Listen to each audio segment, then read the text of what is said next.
आऊज़ुबिल्लाहि मिनश्शैतानिर्रजीम बिस्मिल्लाहिर्रहमानिर्रहीम। अस्सलाम वालेकुम। मैं हूं मोहम्मद इदरीस अवान एडवोकेट। और दोस्तों, आज मैं बात करूंगा मोमडन लॉ की सेक्शन 354 की, कि जिसमें ये बताया गया है कि वो कौन कौन से ग्राउंड्स हैं जो कि ख़ातून को अदम सलाहियत का शिकार कर देते हैं अज़ानत के वाले से, बच्चे की अज़ानत के वाले से। जो नाबालिग बच्चा है उसकी जो कस्टडी वो लेना चाह रही है अदालत से, वो कौन कौन सी चंद चीज़ें हैं जो कि उसे अदम सलाहियत का शिकार कर देती हैं, कि जिन को सामने रखते हुए वो बच्चे की अज़ानत नहीं ले सकती, कस्टडी अपने पास नहीं रख सकती। और उसका जो दूसरा बच्चे का जो गार्डियन होगा, जो वालिद होगा या जो दूसरा रिश्तेदार होगा जो राइटफुल होगा, तो वो उसकी अज़ानत ले सकेगा। तो सबसे पहली बात यह है कि अगर बच्चा माँ के पास है, बच्चा है या बच्ची, बिलखुसूस यहाँ पे ज़्यादा बच्चों की बात की गई है चूँकि शादी की बात है, तो अगर एक खातून ने अपने खामन से तलाक ली और वो अलग से रह रही है, उसके पास एक नाबालिग बच्ची है उसकी,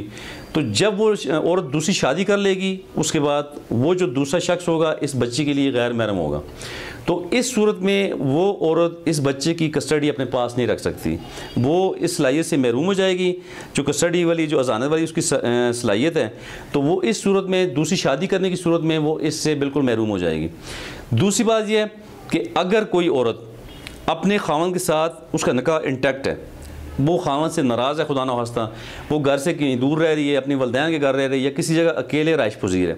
तो ये उसके अपने उस नाबालिग बच्चे को लेके दूर रहना अपने खामन से, तो ये भी एक जवाज़ बनेगा कि वो बच्चे की कस्टडी नहीं ले सकेगी, वो इस अज़ानत से महरूम हो जाएगी। इस सूरत में जो दूसरा कोई करीबी उसका रिश्तेदार होगा, फादर होगा या दादी होगी या नानी होगी, वो इसकी कस्टडी ले सकते हैं। इसके अलावा तीसरा जो पॉइंट है कि कोई भी औरत अगर खुदा न खास्ता वो कोई ऐसा काम करती है, कोई ऐसा बदकिरदारी है उसके अंदर, कोई ऐसा किरदार है उसका कि जो बिल्कुल मुनासिब नहीं है, या खुदा न खास्ता वो तवाइफ बन चुकी है, तो इस सूरत में भी वो बच्चे की अज़ानत नहीं ले सकती, वो कस्टडी अपने पास नहीं रख सकती कानून के मुताबिक, और उसमें वो इस हक़ से महरूम हो जाएगी। इसके अलावा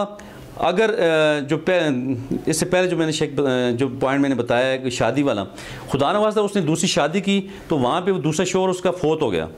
या फिर उसने उसे डिवोर्स कर दिया, तो इस तरह ये जो उसका अज़ानत का जो राइट है दोबारा से बहाल हो जाएगा। उसकी दूसरे शौहर की वफ़ात की सूरत में या उसकी तलाक देने की सूरत में वो दोबारा से वो उसका राइट बहाल हो जाएगा।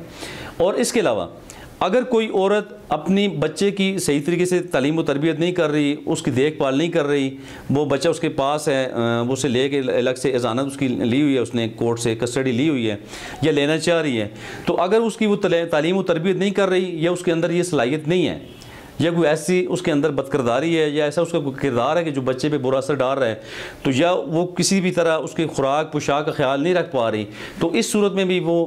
इस अज़ानत के जो राइट है, अज़ानत का जो सलाहियत है उसकी अज़ानत लेने की बच्चे की, वो उससे महरूम हो जाएगी। तो ये है जी मोमडन लॉ की सेक्शन 354, ये अज़ानत के वाले से है कि कौन कौन सी ऐसी चीज़ें हैं जो कि ख़ातून को, जो ख़वातीन को अदम सलाहियत का शिकार कर देती हैं बच्चे की अज़ानत के वाले से। तो इसी के साथ चाहूँगा इजाज़त। अस्सलाम वालेकुम।